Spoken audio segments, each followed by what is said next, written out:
Ne manzara ama. Renkler, koreografi, tribünler. Keyifli bir atmosferle karşı karşıyayız. Heyecanlı taraftarlar futbolu özel bir etkinlik haline getirmeyi her seferinde başarıyor. İşte buradayız. Cesaretin, coşkunun, özgüvenin tam ayarında gösterişle karışımı. Ses seviyesi çok yüksek. Aksiyon başladı bile. Milan Fenerbahçe'ye karşı. 90'ların efsane kadrolarından bir oyuncu var karşımızda. Albert Ferrer. Efsanevi Katalan rüya takımdan. Evet, hücum hattında oynamasa da gözleri üzerine çeken önemli bir isimdi. Top sürmeye devam ediyor. Güzel ilerledi. Ve top sahipsiz kaldı.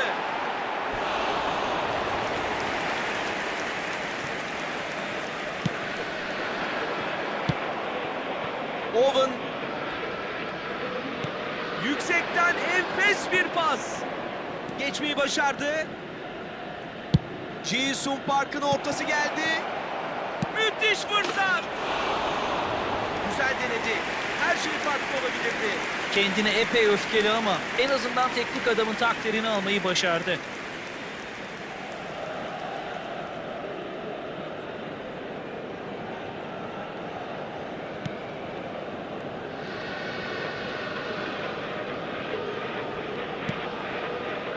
Zanetti.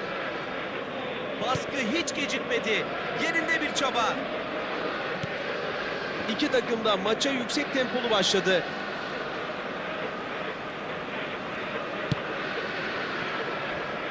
Kamavinga. Albert Ferrer. Şimdi Zanetti. Kylian Mbappe aldı topu. Bebeto. Ji-sung Park'ta top. Bastoni. Baresi. Costa Curta. Bebeto. Golsüz eşitlik devam ediyor. Bastoni. Vinicius Junior hızlanıyor. Şut, son vuruş. Güzeldi ama istenen sonuç alınamadı. Güzel koştu. Bunu çok sık yapıyor. Bu tarz taktiklerde iyi olduğunu biliyoruz. Kaleci topu rakibe hediye etti. Tehlikeli bir pas ve vurdu. Offside'e yakalandı.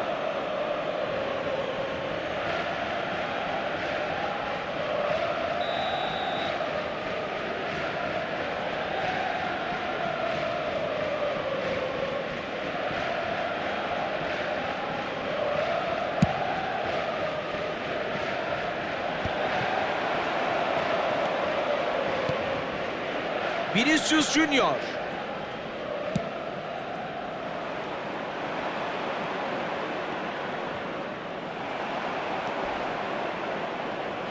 Zanetti. Eden Hazar. Çok güzel oynadı. Hemen müdahale etti.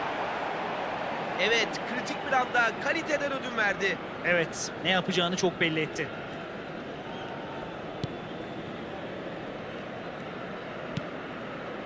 Alexander Arnold.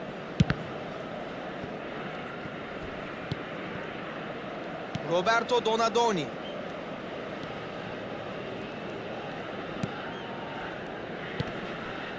Zanetti topu aldı. Costa Curta.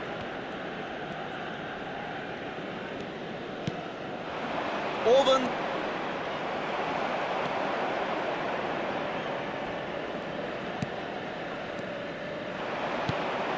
Etkileyici bir müdahale. Çok güzel pozisyon aldı. Aşırtıyor. Araya girdi. Güzel hamle. Alexander Arnold. Marcus Rashford. Costa Curta sol kanatta tam gaz ilerliyor. Bebeto şimdi top onda. Enfes oynadı. İyi düşündü ama hayata geçiremedi. Hızlı olmaları lazım. Kontratak zamanı.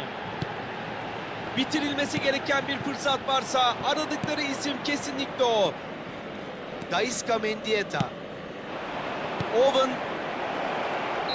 Ji-sung Park offside pozisyonunda.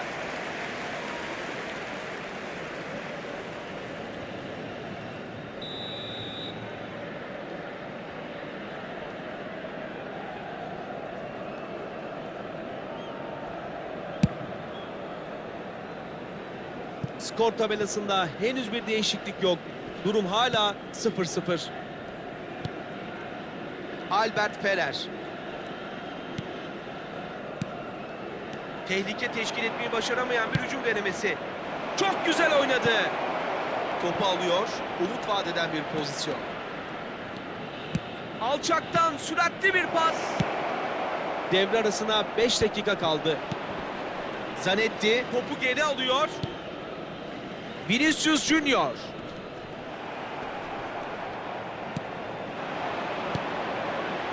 Rashford. Bebeto. Eden Hazard. Eden Hazard. Serbest vuruş kullanacak. Suçunu biliyor. Sarı kart.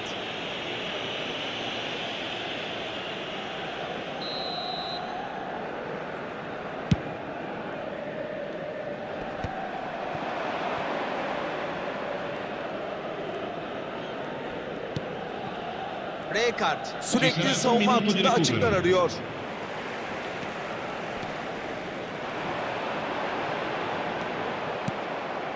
Bebeto.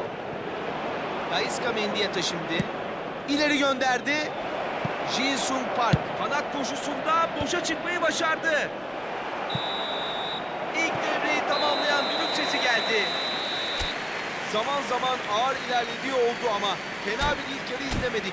Artık yeni fikirlere şans vermek için iyi bir fırsat. İlk yarıda beklenen gol çabalara rağmen bir türlü gelmedi. Durum hala 0-0. Dagli stand vicino ai cancelli. Un bel ricordo della giornata.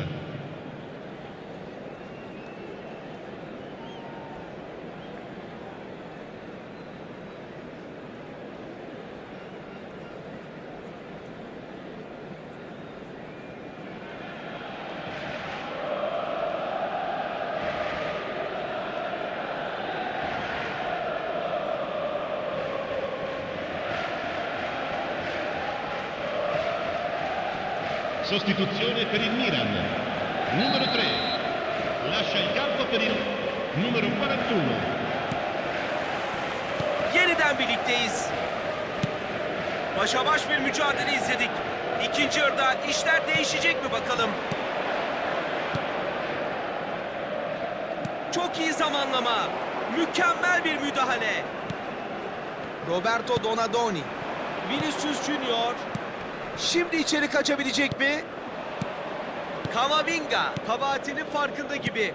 Doğru hamleyi yapmasına rağmen görülmediği için canı epey sıkılan arkadaşından özür dileyişini izliyoruz.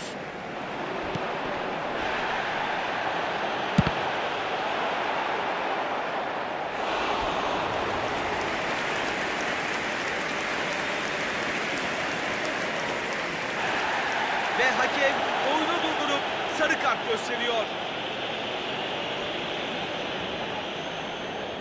Ve karşılaşmanın ilk köşe vuruşu.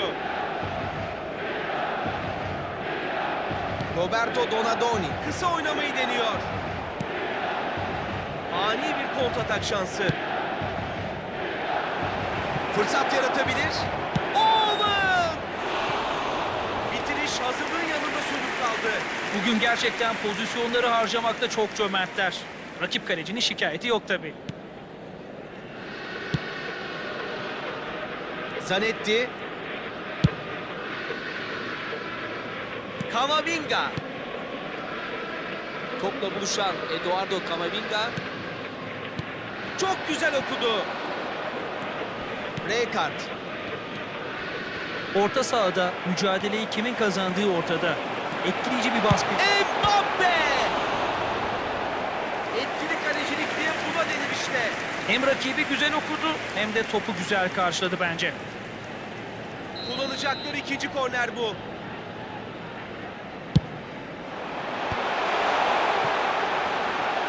İyi vurdu. Çok Büyük bir fırsat kaçtı.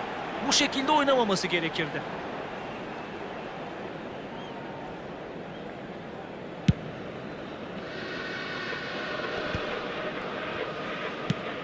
Oyunu iyi açtı.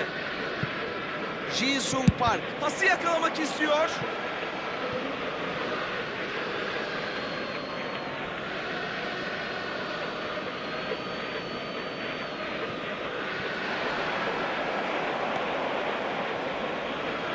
İkinci yarıya geldik. Mücadelede hala gol yok. Neredeyse 1 saatlik oyun süresi tamamlandı. Can sıkıcı bir durum. İstediğini bulamayan oyuncu mahcup görünüyor. Evet, ufak bir hesaplama hatası. Bu kadar basit. Topu uzaklaştırdı. Bebeto. Ji-sung Park'ın ortası geldi. Top kalecide.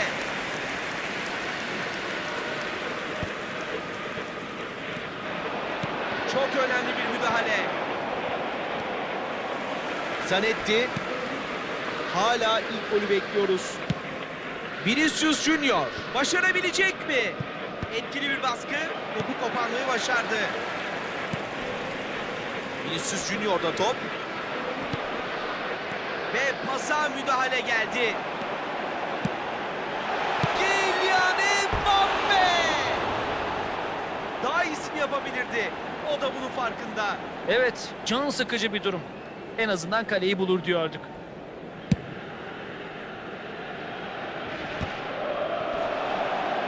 Müdahale edip rakibinden topu kapıyor. Aşırtıyor. Owen! Top boşta. Bakalım ilk kim yetişecek. Kurtulmayı başardı. Savunmada kalite açığa çıktı ama bu onunla son karşılaşmaları olmayacak.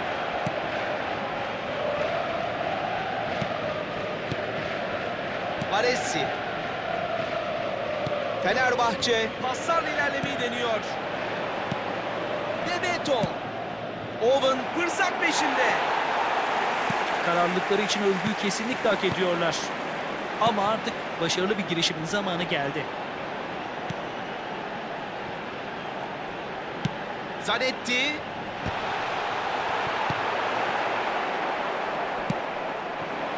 Owen Rice ayağını koyuyor.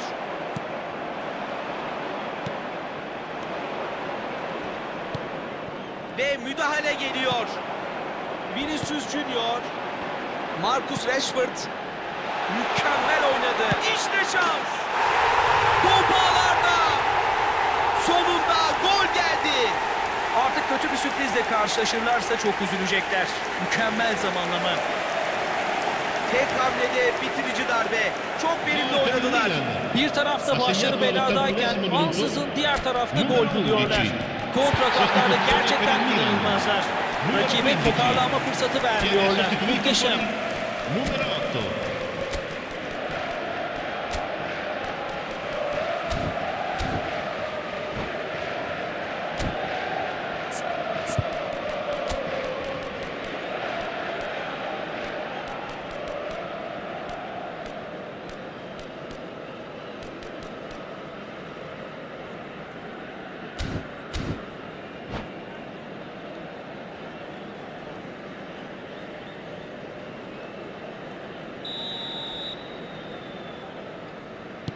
Evet, iki tarafta da değişiklikler var. Milan öne geçiyor. Gayretlerinin meyvesini yiyorlar. Böyle devam edebilecekler mi bakalım? Her an her şey... Kaleye!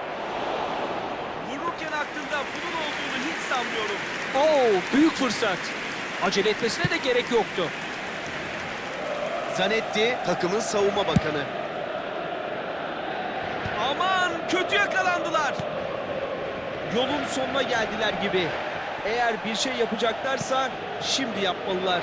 Bu duruma oynadıkları futbol sebep olsa da en azından şu an oynamaları gereken şekilde oynuyorlar.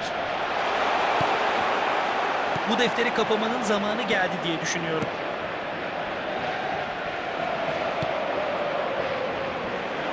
Zanetti açıkta kendini göstermeyi başardı. Fırsat yaratmayı başardı. Fenerbahçe için tehlikeli anlar. zor kurtuldular. Rakibi durdurana kadar zayıflık göstermiş oldular.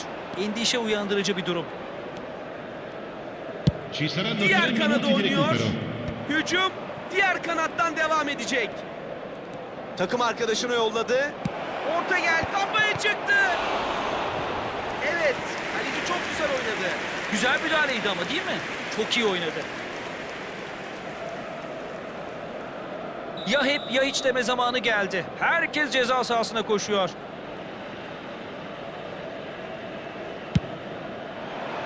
Kaleci araya giriyor.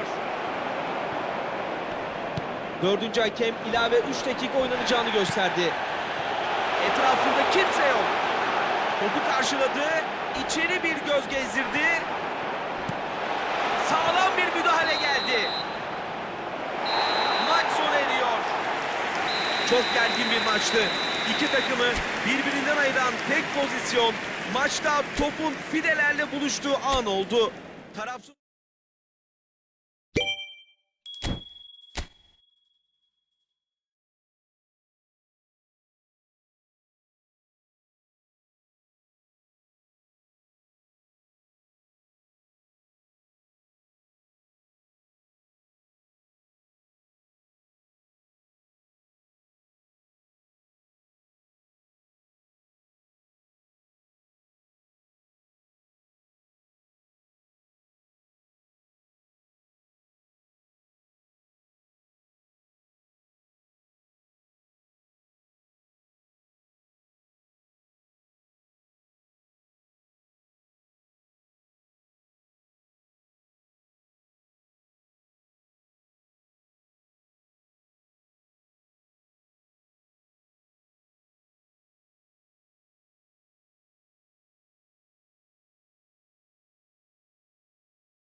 başlıyoruz. Heyecan, beklentiler, duygular had safhada. Havaya coşkulu hisler hakim. Duyguları kontrol altına almak imkansız. Çünkü futbol en ilkel içgüdülerimizi ortaya çıkarıyor. Şimdi hissetme zamanı. Tribünler heyecanlı, taraftarlar tutkulu. Futbol böyle güzel. İlk düdüğü kaçıranlar olabilir. Maça başladık. Kahraman, golcü, maç kazandıran, kurtarıcı hepsi bir arada. Lionel Messi'nin gerçekten eşi benzeri yok. Kariyerini incelediğimizde tüm bu özelliklere ve dahasına sahip olduğunu görebiliyoruz. Evet Gökhan. Bu üstün nitelik. Son vuruş. Müthiş bir gol. Ve rakip için işler şimdiden kötü görünmeye başladı. Bu kadar kaliteli bir futbolcudan böyle müthiş bir açılış golü yediler. Savunma için karşılaşmanın geri kalanı bu durumun tekrarını önlemeye çalışacakları uzun bir sınava dönüşebilir. Number 17. Muazzam bir performans. Her şeyle enfes bir gol. Ortayı görmek, pozisyon almak, voleyi zamanlamak. Bunlar kolay iş değil. İnanılmaz bir performansa şahit olduk. Ve işte maçın ilk önemli anı. Beklediğimizden erken geldiğini söylemek mümkün. Pek hayra alamet denemez. Haksız mıyım? Oyunun hiçbir noktasında odak kaybetmek olmaz. Ama böyle erkenden geriye düşmek morallerini bozabilir. Pası karşılayabilecek mi? İlerlemenin yolunu buldu. Ceza sahası kafaya çıktı. Bu ortayı çok daha iyi değerlendirebilirlerdi. Evet, zamanlama çok iyiydi. Böyle bir top doğru hızda gelirse savunmayı mahveder. Frenkie de Jong. Kurtulmayı başardı.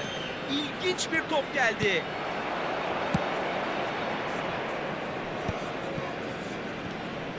Topla güzel ilerliyor. Ji-sung Park'ta top. Şimdi Alexander Arnold. İlerliyor.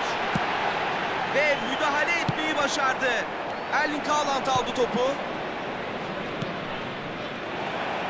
Çok tehlikeli. Vuruyor. Etkileyici bir gol. Ve fark açıldığı gibi kapanıyor. Evet, geri düşünce nasıl oynanır diye soran varsa işte böyle oynanır. Boyun eğmeyip geri dönmeyi başardılar. Tüm hamleleri ince hesaplar üzerine kurulu. Koşunun zamanlaması da çok doğruydu. Karşılaşma bambaşka bir hal aldı. Evet, gol attıktan hemen sonrası çok tehlikeli. Odaklar çok... Ve vurdu. Yine isabet ediyor. Ortaya açtı. Zorlu bir mücadele oldu. Yerde kaldı ama oyun devam ediyor. Hayal kırıklığı yaratan bir deneme. Fenerbahçe kesinlikle kolay pas tercih etmeliydi. Şimdi hızlıca toplanmaları gerekiyor.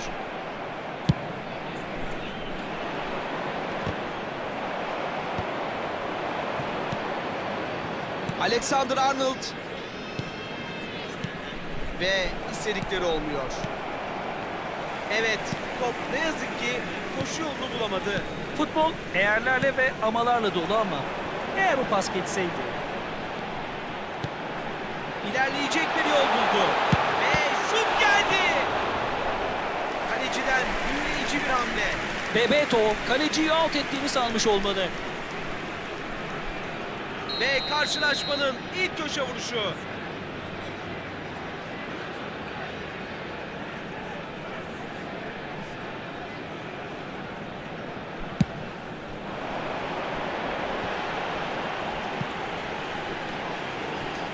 Red kart. Henüz ilk devrenin ortalarındayız. Kazananı tahmin etmesi güç bir mücadele izliyoruz. Baresi. Alexander Arnold'da. Güzel paslar. Arka direğe doğru gönder. Müthiş bir kafa. Sağa doğru. Lionel Messi. Erling Haaland aldı topu. Top Kylian Mbappe'de. İşte şans. Bakalım ilk kim yetişecek? Bebeto. Devre arasına 15 dakika kaldı. Eden Hazar. Bebeto. Hedefini bulamadı.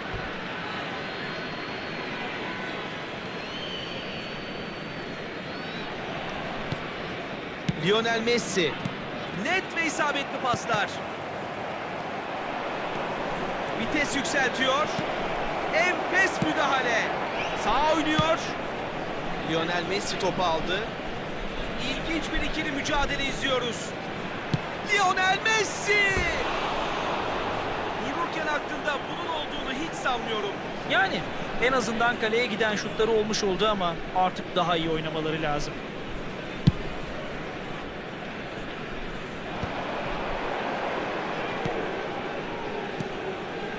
Gaisca Mendieta şimdi. Rijkaard. Sol kanada oynadı. Eden Hazard. Alçaktan iyi vurdu. Frenkie de Jong. Alexander-Arnold. Etkileyici bir müdahale. Çok güzel pozisyon aldı. Eden Hazard. Kanat koşusunda boşa çıkmayı başardı. Can sıkıcı bir durum. Devre arasına 5 dakika kaldı. Erling Haaland aldı topu. Çok güzel okudu. Alexander-Arnold. Sağ kanada oynadı. Şut deniyor. Topa doğru yarış başladı adeta. Pas yerini bulamadı. Eden Hazard. Costa Curta. Etrafında kimse yok. Two added minutes has been indicated. İsabetsiz. Kaleyi deneyecek. Top boşta. Bakalım ilk kim yetişecek?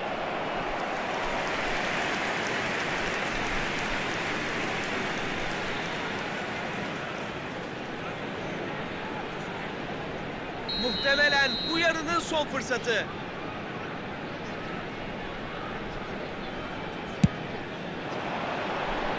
Yumruğuyla uzaklaştırıyor. İşte şu. Alexander-Arnold. Bebeto şimdi top onda. Alexander-Arnold içeri sürmeyi deneyebilir. Görünen o ki bu ilk devrenin son pozisyonuydu. Skor eşit. İki tarafta farkı açmayı başaramadı. Ama ellerinden geleni yaptıkları ortada. With the owner of a blue Güzel ve car rekabet dolu outside bir the ilk yarı stadium izledik. gate, İki kindly takım da remove it, birer as gol it is bulmayı about to be towed başardı. away.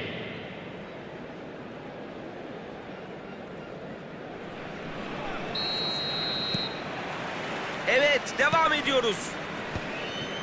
Fenerbahçe bugün benim için günün takımıydı. Yani skor pek öyle görünmüyor ama ilk 45 dakikadaki gibi oynarlarsa işlerin yoluna gireceğinden eminim.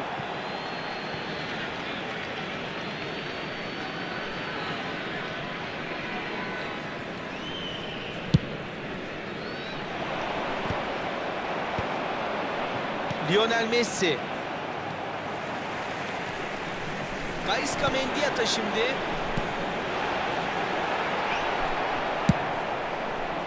Evet, depar atan oyuncunun hayalleri suya düşüyor. Kötü bir planın daha bile kötü uygulanışını izledik. Geçmeyi başardı. Kaleye! Müthiş bir gol! Artık onu heyecan verici bir şeyler yaparken görünce şaşırmıyoruz. Tüm takım arkadaşlarına güç ve cesaret veren bir oyuncu. Ve adrese teslim gönderiyor. Mükemmel bitirdi. Direğin içine bu kadar yakın giden bir topta kalecinin müdahale edebilmesi imkansız. İşte şu! Ve top ortada. Eden Hazard. Fernando Torres. Oyunu iyi açtı. Açıkta kendini göstermeyi başardı. Kurtulmayı başardı. Alçaktan süratli bir pas. Atılan gol rahatlatmış olsa da şimdi işin daha zor kısmı başlıyor. Bu golle yetinmemeliler. Daha fazlası için bastırmaları lazım. Ve evet, başladığı gibi bitiyor.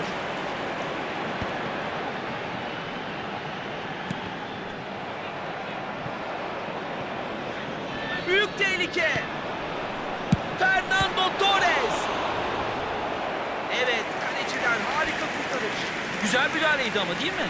Çok iyi oynadı. Evet, üçüncü köşe vuruşu kullanılacak.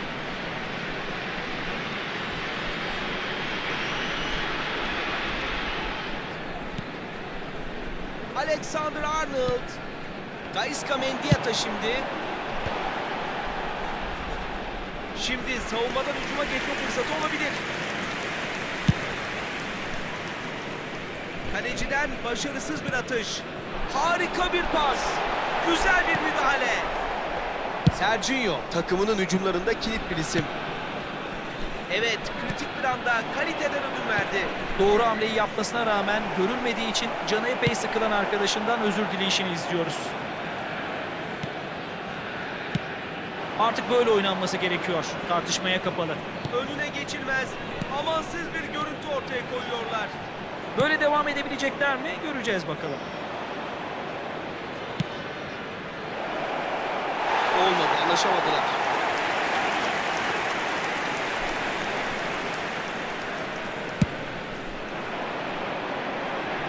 Kaleci topu rakibe hediye etti. Kylian Mbappe aldı topu. İstediğini başaramadı. Oyunu bu kadar duraklatması doğru muydu emin değilim.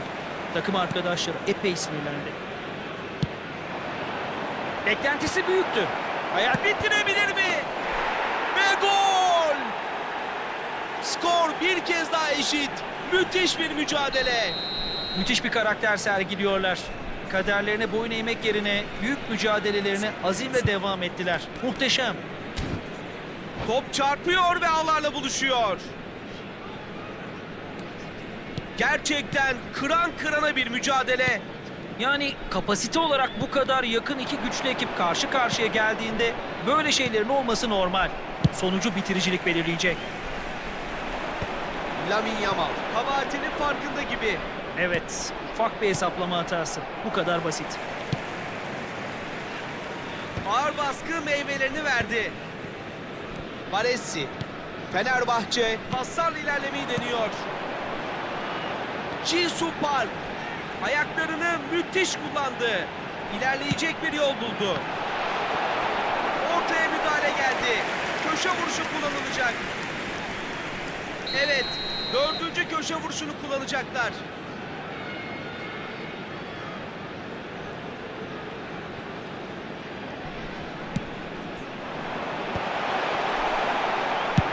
Defansın arkasına. Kanada doğru yolluyor. Kararlılıkları için İyi yolladı. Topu kaptırdıkları gibi geri aldılar. yani böyle bir durumda kaleciye şapka çıkarmaktan başka ne yapılabilir ki? Muhteşem bir müdahale. Müdahale edip rakibinden topu kapıyor. Lionel Messi'yle top. Evet, ölçüp biçip oynadı.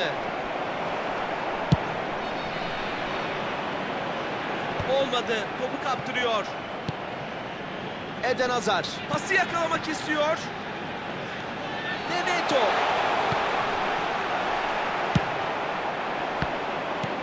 Güzel gördü, arkadaşını yolladı. Top Erling Haaland'da. İlgi çekici bir maç. Eğer görürsek bir sonraki gol maçın kaderini belirleyecek. Çok ortada bir maç. İzlemesi çok keyifli. İki takım da korkak oynamıyor. Çok güzel fırladı.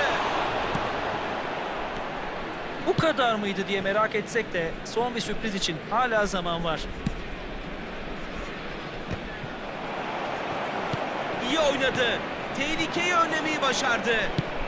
Kanada doğru. Etrafında kimse yok. Güzel sıçradı. İyi kafa ama gol atamadı. Şık bir hareketti. Ceza sahasında pek çok seçenek vardı.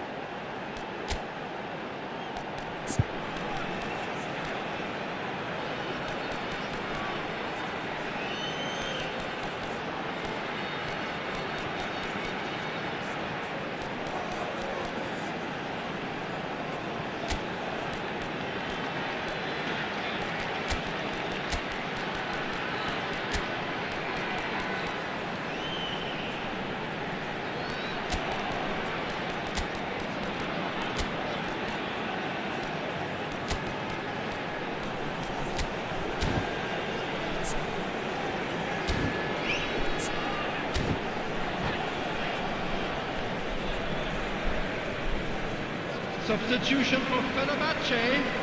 Number 9. Kulübede oyuna girmek için hazırlanan oyuncuları görüyoruz. Number Değişiklik 19. çok yakında gerçekleşecek. Number 11. Gaisca Mendieta. Number 17. Jisoo Park çok güzel. Büyük şans. Coming on the field. Tekrar denedi.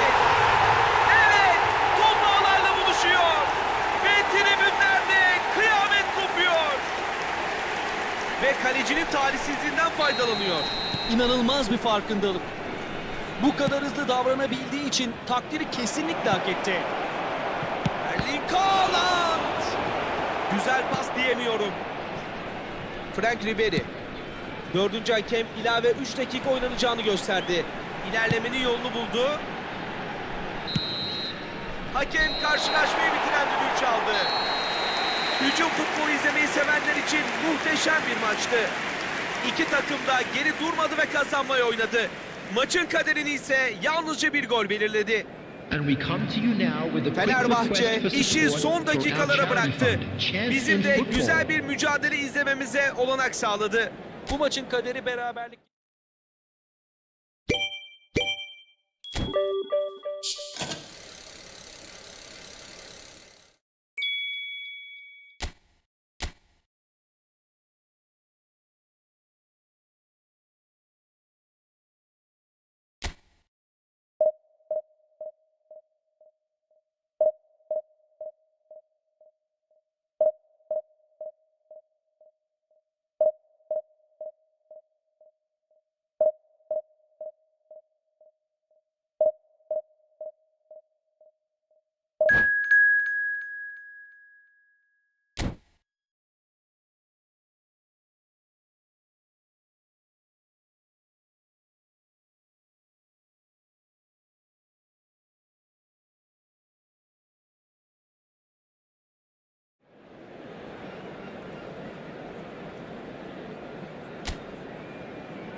Ne manzara ama.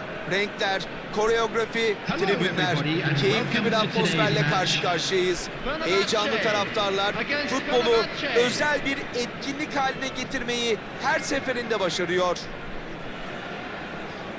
Renkler canlı ve parlak. Marşlar gürültülü ve duygu dolu. Maçın tonu çoktan net bir şekilde belirlendi. Evet, başlıyoruz. Fenerbahçe'ye karşı. Costa Curta, bugünün kilit ismi diyebilir. Messi! Direkten dönüyor. Daha iyisini yapabilirdi. O da bunun farkında. Gözlerinden her şey anlaşılıyor.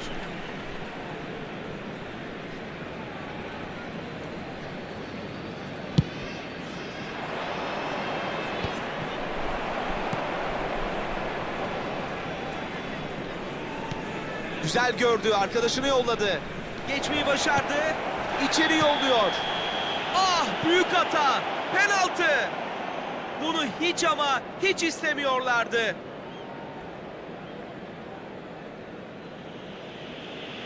Bir 0 olacak mı? Ve topu ağlarla buluşturuyor. 1-0. Soğukkanlılık gerektiren bu büyük sorumluluk için kesinlikle doğru isim. Yani kaleci kıpırdamasaydı işler kötüye gidebilirdi. Fenerbahçe bunu beklemiyordu. Orası kesin. Şimdi ne yapacaklar? Pek hayra alamet denemez. Haksız mıyım? Oyunun hiçbir noktasında odak kaybetmek olmaz. Ama böyle erkenden geriye düşmek morallerini bozabilir. Çok önemli bir müdahale. Boşluğa ulaştırmayı deneyecek. Aradan gönderiyor. Yakınında rakip yok. Korner fırsatı. Fenerbahçe ilk köşe vuruşunu kullanacak.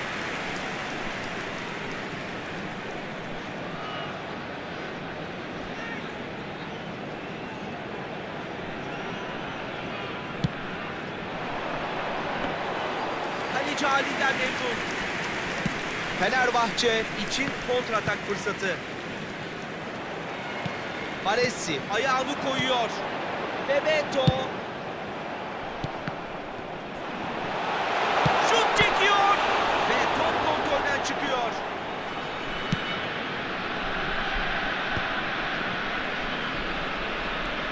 Rijkaard. Baresi.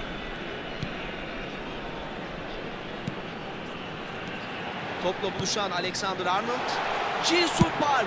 Top arka, müthiş kafa. Ve yardımcı hakem offside diyor.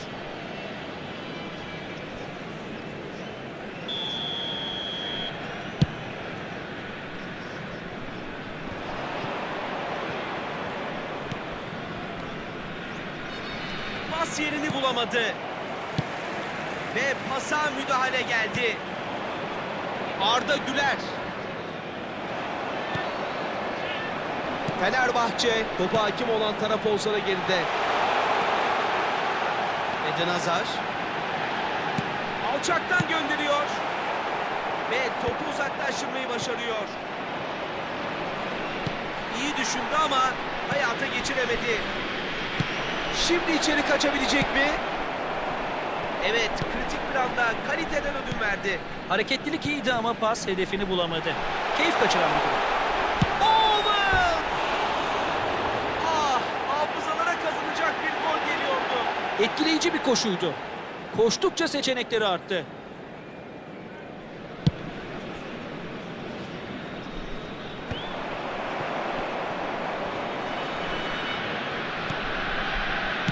Oyunu iyi açtı.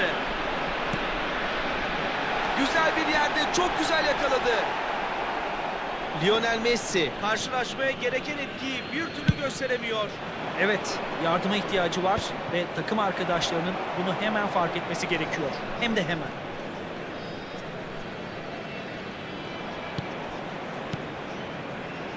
Topu karşıladı.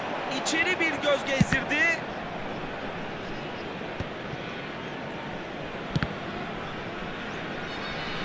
Ve top dışarıda. Güzel müdahale. Kullanacakları ikinci korner bu.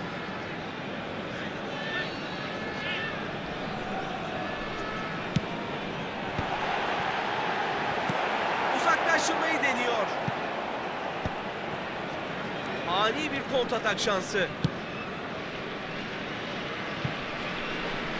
Üstten aşırtamadı. Hönk bir son. Takım arkadaşlarından özür diliyor. Evet, ufak bir hesaplama hatası. Bu kadar basit.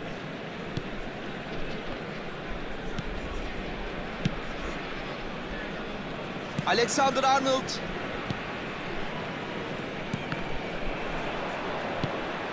Lionel Messi topu aldı. Enfes oynadı. Lionel Messi. Bebeto. Alexander Arnold. İleriye doğru güzel bir ara pas. Tehlikeli bir vuruş. Evet, topu kim alacak? Müthiş mücadele. Alexander Arnold yok diyor. Ve müdahale etmeyi başardı. Topla buluştu Enzo Fernandez. Evet, ilk devreyi geride tamamlamak üzücü olabilir. Ama önümüzde daha koskocaman bir 45 dakika var. Kamavinga. Güzel bir pas geldi. Bebeto. İlk yarının son 5 dakikasına girdik. Riskli bir pas. Etrafında kimse yok. Her oyuncunun başına gelebilir. Bir orta daha yapmak için sabırsızlandığına eminim.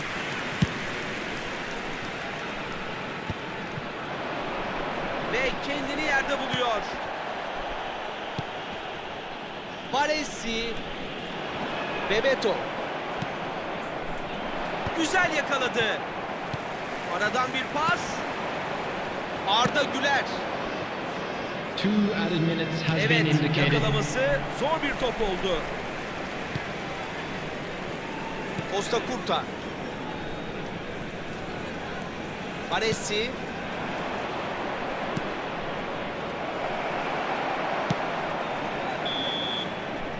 İlk devre tamamlandı. İki tarafta çok hırslı ama belki biraz yaratıcılık gerekiyor olabilir.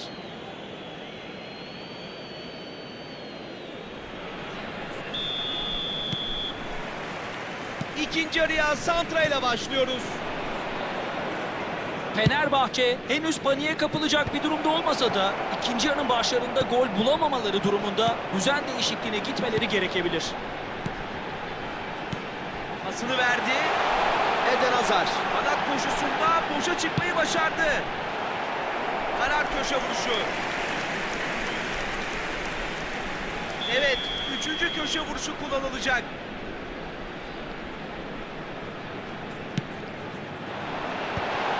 Çok iyi bir hamle yaptı.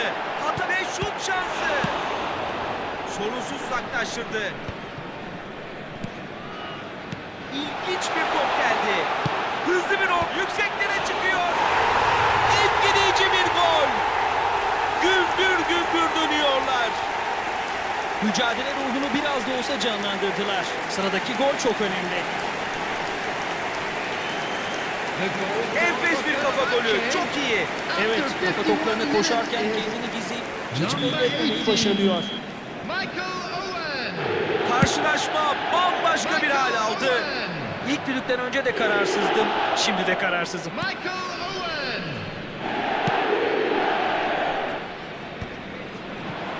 Eden Hazar.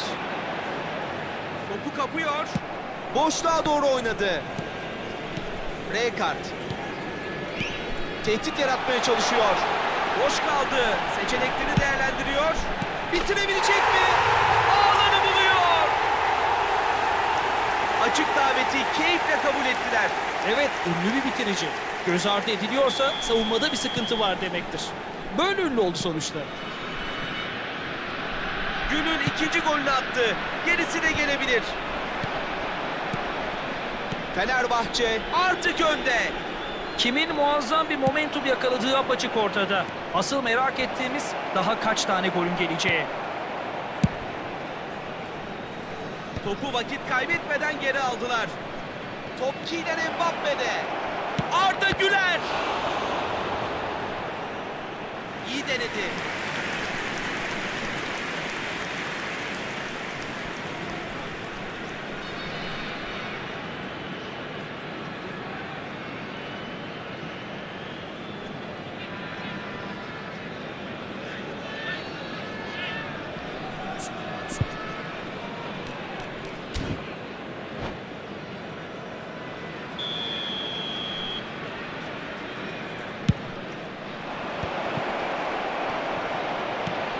Kıran kırana mücadeleden galip ayrılıyor.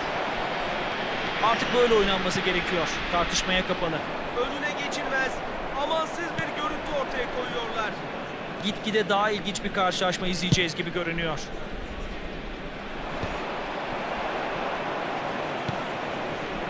Lionel Messi. Evet, depar atan oyuncunun hayalleri suya düşüyor.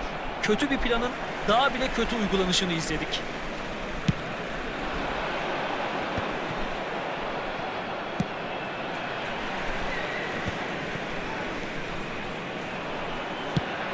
Sola doğru bir top, hedefini bulamadı. Lionel Messi. Jin-Sung Park'ta top. Pas isabetsiz. Baresi. Bebeto, şimdi top onda. İlerlemeyi başardı. Şut deniyor. Sol kanada oynadı. Lionel Messi ile top. Messi. Bitirebilecek mi? Etkili kalecilik diye buna denir işte. En azından birileri üzerine düşeni yapıyor diyebiliriz. Orası kesin. Şansını deniyor. Maçın son 15 dakikasına girmek üzereyiz. Hücumun sonunu izledik. Güzel başlamıştı ama bitti bile. Jin-Sung Park ileri bakıp içeri doğru oynadı. Başarabilir mi? Çok güzel bir gol. Ve yüksek olasılıkla maçın sonucunu işaret eden müthiş bir gol. Karmaşık planların değil, İnadın ve azmin eseri. Çocukken de böyle topun peşini bırakma derler ya hep. Aklında kaldı herhalde.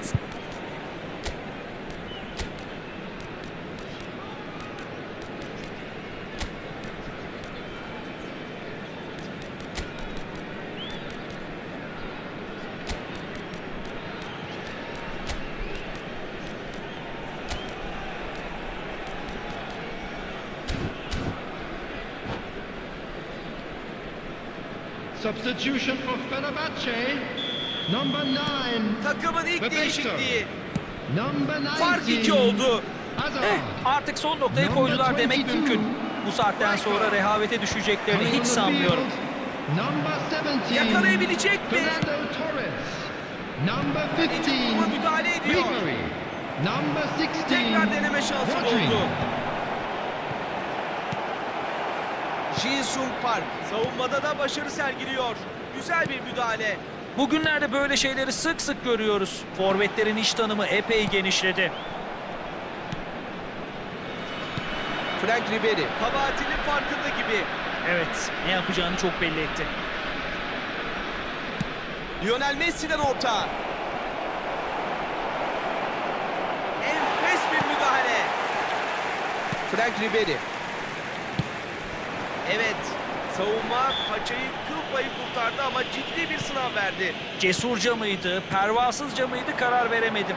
İkisi birden de olabilir. Ve şut! Ve top ortada. Ceza sahasına. Kaleci rakibin planını anladı.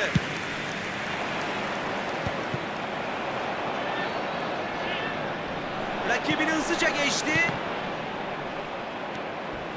Lionel Messi topu büyük hevesle aldı ama istediğini tam olarak başaramadı. Takım arkadaşını yolladı. Açıkta There kendini is 2 göstermeyi minutes başardı. added time.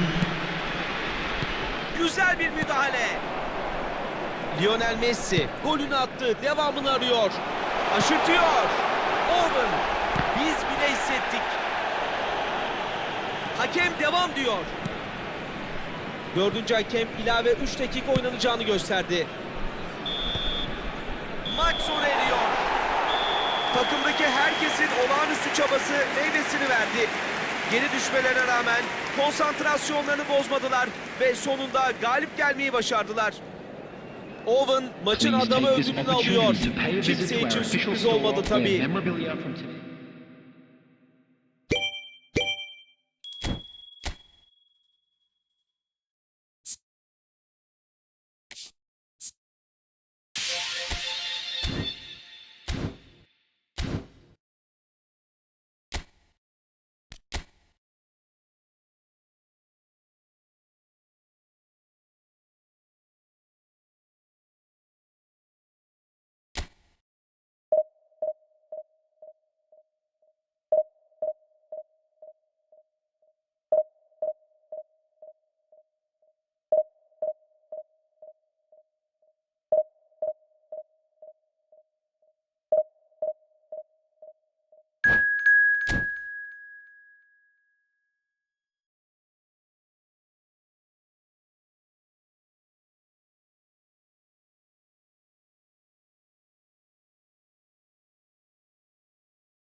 Evet, etkileyici bir sahne.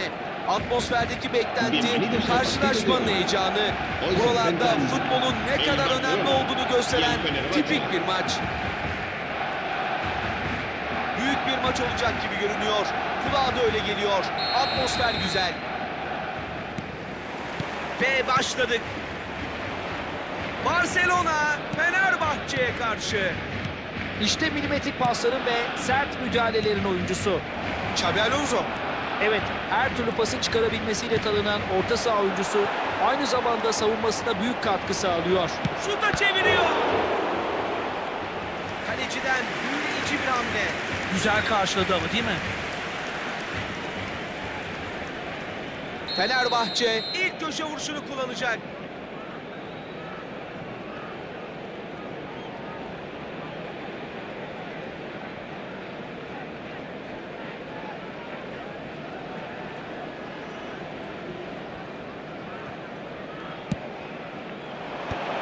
Güzel oynadı. Kullanacakları ikinci korner bu.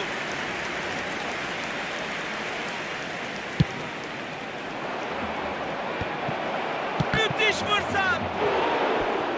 Çok az farkta.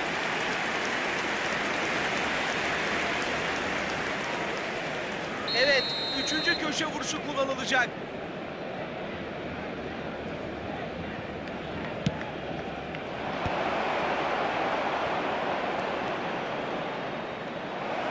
Alexander-Arnold. Evet, kaleciden harika kurtarış. En azından birileri üzerine düşeni yapıyor diyebiliriz. Orası kesin. Evet, dördüncü köşe vuruşunu kullanacaklar. Lionel Messi çok uzağa bakmıyor. Ani bir kontratak şansı.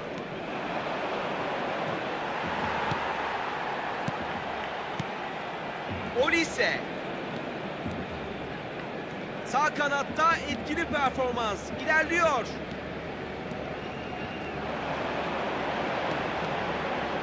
Şutu gönderdi. Ah, çok yaklaştı. Sorsak bunu kabul etmez ama bu sefer kaleci kesinlikle hazır değildi. Şu ana kadar izlediğimiz kadar için ne söyleyebilirsin Müjdat?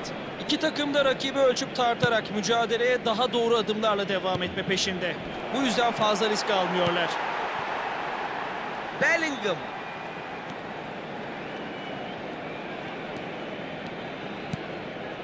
Olise. Top Muhammed Salah'ta. İleri doğru havalandırdı. Alexander-Arnold. Ekranlarını yeni açan izleyiciler için söylüyorum. Henüz gol olmadı. Güzel bir baskı. Planlarını zorluyorlar. İlginç bir top geldi. Açıkta yakalıyor. Mükemmel savunma. Buna ihtiyaçları vardı. Barcelona geniş oynayarak oldukça fazla alan elde etti. Bu alanlarda da güzel pozisyon yakaladıklarını gördük. Kanatlar epey çalışıyor değil mi? Ve şut! Boşa çıkan topu almak için mücadele başladı. Rijkaard. İyi bir kontratak fırsatı. Lionel Messi. Ji-sung Park'ta top. Bebeto. İşte şans. Mükemmel. Tepki vermekte hiç gecikmedi. Güzel müdahaleydi ama değil mi? Çok iyi oynadı. Beşinci kornerlerini izleyeceğiz.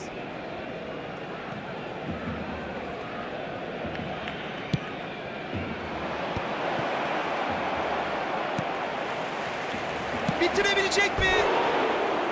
Daha iyisini yapabilirdi. O da bunun farkında. Büyük bir fırsat kaçtı. Bu şekilde oynamaması gerekirdi.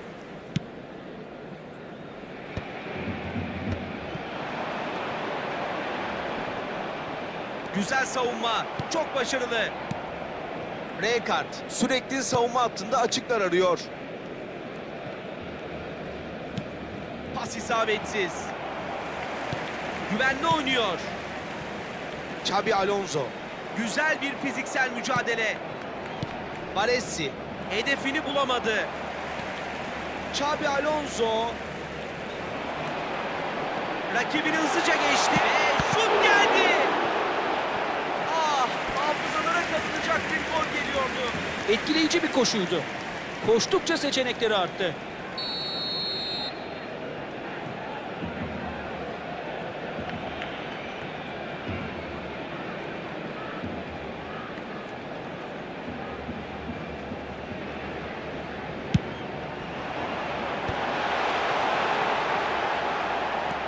Fenerbahçe için kontratak fırsatı. Eden Hazar topu açıkta yakalıyor. Dönüp geri at. Bebeto! Sıra dışı bir müdahale. Bebeto çok da kötü oynadı diyemeyiz açıkçası. Köşe vuruşu sayısı artıyor. 6. korner bu.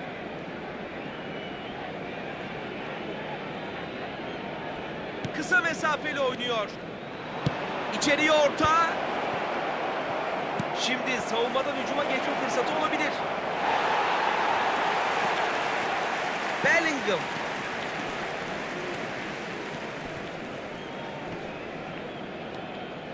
Topla buluşan Xabi Alonso.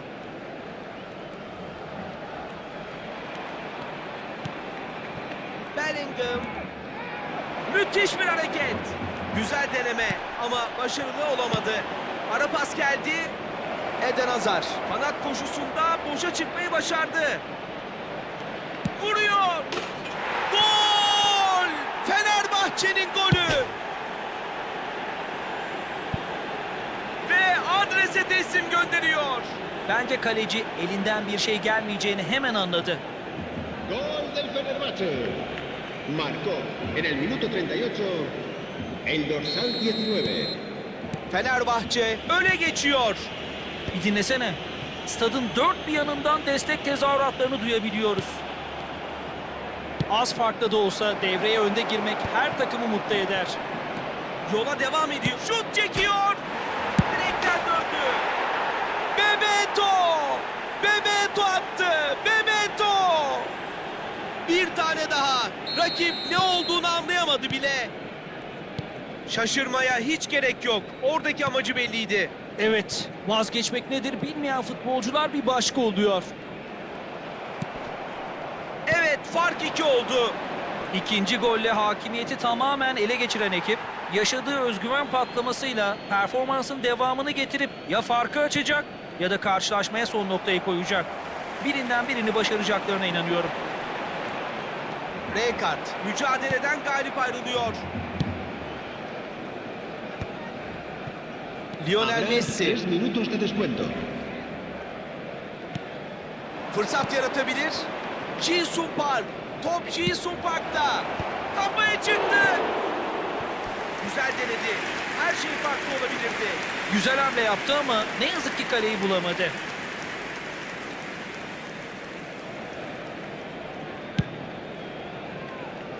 Kaleci topu rakibe hediye etti. Bellingham. Marquinhos. Aradan güzel bir pas geldi. Alexander-Arnold. Ve ilk devre tamamlandı. İlk yarı sana neler düşündürdü Müjdat? Gerçekten rakipten güvenli bir mesafede kendi oyunlarını oynuyorlar. İlk yarıdaki bu etkili oyunun üzerine ikinci yarıda daha fazlasını koyarak skoru daha büyük bir farka taşıyabilirler. Fenerbahçe ilk 45 dakikada gelen 2-0'lık skorla oyunu domine eden taraf. Karşılaşmaya kaldığımız yerden devam ediyoruz.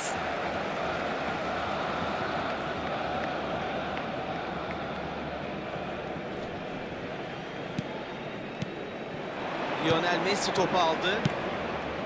Tam koşu yoluna attı. Ve topu tekrar kazanıyorlar. Deniyor. İyi denedi. Kendine epey öfkeli ama en azından teknik adamın takdirini almayı başardı.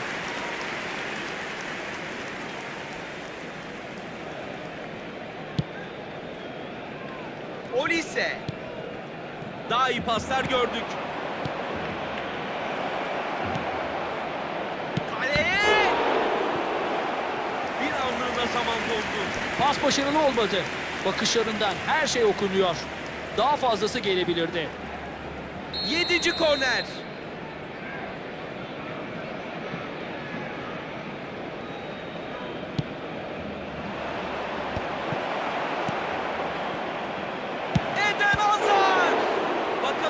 Kim yetişecek? Evet, kaleci çok güzel oynadı. Hem rakibi güzel okudu hem de topu güzel karşıladı bence. Köşe vuruşlarının ardı arkası kesilmiyor. 8. korneri izleyeceğiz.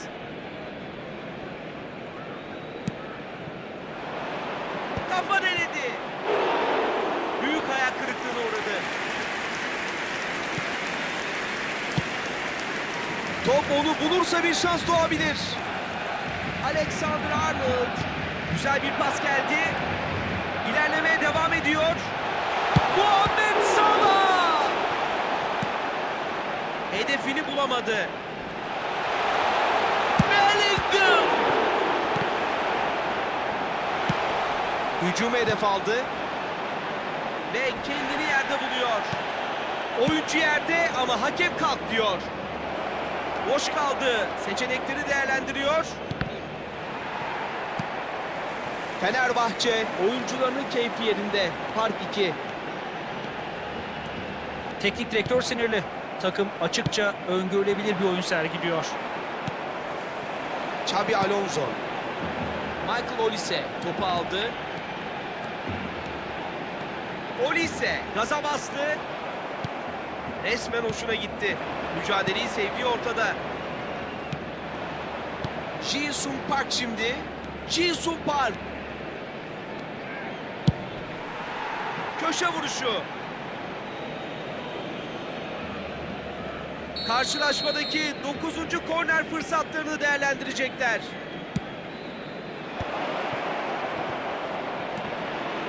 Ji-sung Park. Yeniden deniyorlar. Barcelona için güzel bir karşı atak şansı. Şimdi Muhammed Salah geçmeyi başardı. Salah nihayetinde istediğini alamadı ama kolay da pes etmedi.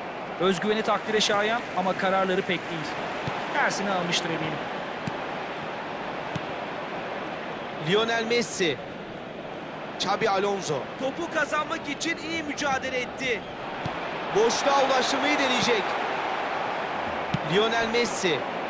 Etrafında kimse yok. Alexander-Arnold. Tehdit yaratmaya çalışıyor. Ustaca müdahale. Çok etkileyici. Alexander-Arnold. Şimdi Muhammed Salah. Tavizsiz, muazzam bir müdahale. Rijkaard. Costa Curta. Rijkaard. Oyunu iyi açtı. Ji-sung Park. Top havada. Önemli bir müdahale. Zorlu bir mücadele oldu.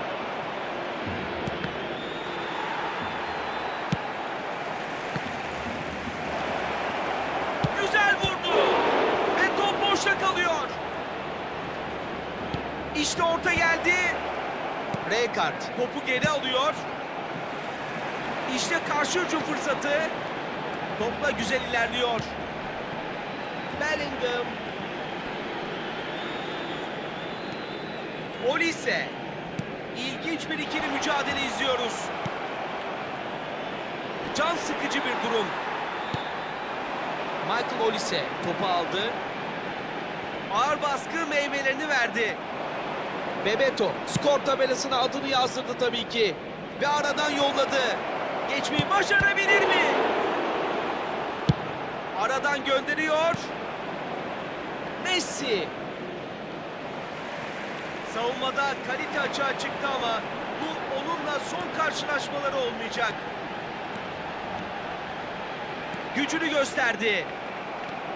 Mücadelenin tatlı bir basitliği var. Bir yanda hırslı koşu, diğer yanda azimli savunma. Bu sefer bu kadar gelebildiler. Eden Hazard açıkta topla buluşuyor. Olise.